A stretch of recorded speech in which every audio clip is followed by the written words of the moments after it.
Vassilievitch. Bonjour, très honorée Natalia Stepanovna. Pardonnez-moi, je suis entablillée, en négligée, mais j'étais en train d'écosser des petits pois. Mais pourquoi êtes-vous resté si longtemps sans venir nous voir? Asseyez-vous. Voulez-vous déjeuner? Non merci, j'ai déjà mangé. Fumez, voilà des allumettes. Oh. Le temps est magnifique aujourd'hui. Hein.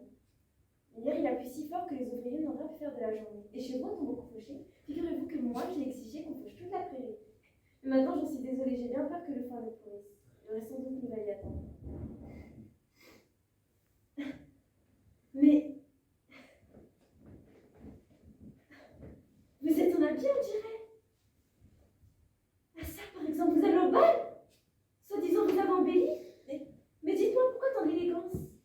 Voyez-vous, très honorée Natalia Stepanovna, je suis venu vous demander de bien vouloir m'accorder un entretien. Vous allez être étonné certainement, et peut-être même vous fâcherez-vous, mais je suis jolie. De quoi s'agit-il?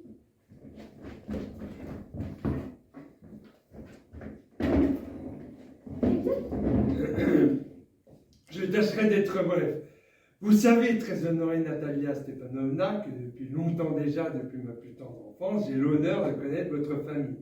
Ma défunte tante et son mari, dont comme vous le savez, j'ai hérité les terres, ont toujours tenu votre défunte mère et votre père en très haute estime. La famille Lomov et la famille Tchouboukov ont toujours entretenu des rapports très amicaux, on peut même dire familiaux. De plus, comme vous le savez, ma terre touche la vôtre. Si vous daignez vous le rappeler, mon préolo et votre bois de bolo sont contigus. Pardon de vous interrompre, mais vous dites mon prénom est-il donc à vous? À moi? Ça c'est un peu fort, le préolo est à nous et pas à vous. Non, il est à moi, très honorée Natalia Stepanovna. Eh bien, voilà une nouveauté. Mais qu'est-ce qui vous permet de dire? Ce qui me permet, voyons, je parle de ce pré qui se trouve entre le bois de boulot et le marais volé. Il est à nous. Non, vous faites erreur, très honorée Natalia Stepanovna, il est à moi. Mais moi, Ivan Vassilievitch. Alors, ce pré serait à vous depuis longtemps? Mais comment depuis longtemps? Aussi loin que je me souvienne, il a toujours été à moi. Bien, mais trop, excusez-moi. Il y a des papiers qui le prouvent, très honorée Natalia Stepanovna. Le préolo a été, c'est vrai, un sujet de litige autrefois. Mais maintenant, la preuve est faite qu'il m'appartient. Il n'y a pas à discuter là-dessus. Veuillez m'écouter. La grand-mère de ma tante donna ce pré en jouissance gratuite et illimitée aux paysans du grand-père de votre père afin qu'ils lui fissent cuire des briques. Ainsi, les paysans du grand-père de votre père, ayant eu la jouissance de ce pré pendant 40 ans environ, s'accoutumèrent à le considérer comme leur bien. Mais quand vint l'émancipation... Je ne suis pas du tout de votre avis. Mon grand-père et mon arrière-grand-père ont toujours estimé qu'ils possédaient les terres contiguës au marais brûlé. En d'autres termes, le pré nous appartient, il n'y a pas à discuter là-dessus. C'est même vexant. Je vous montrerai le papier, Natalia Stepanovna. Non mais vous voulez plaisanter ou me taquiner?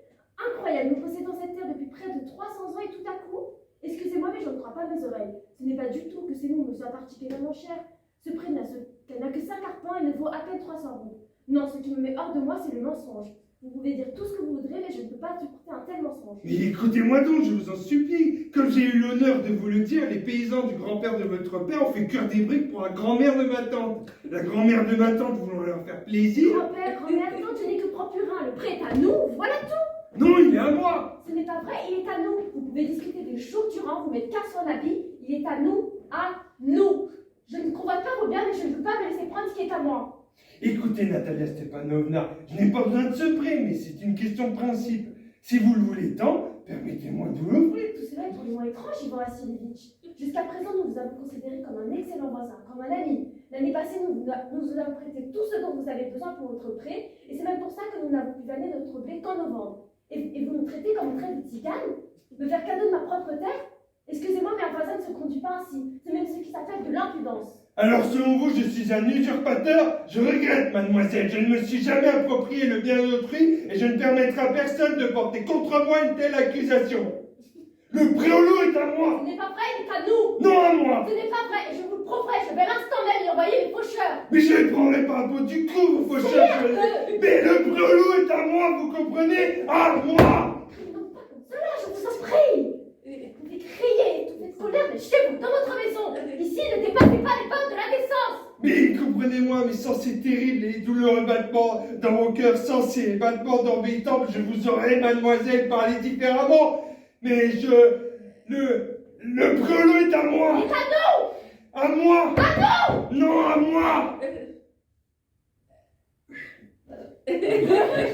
Super. Bien, bien. Ah oui, j'ai oublié une phrase.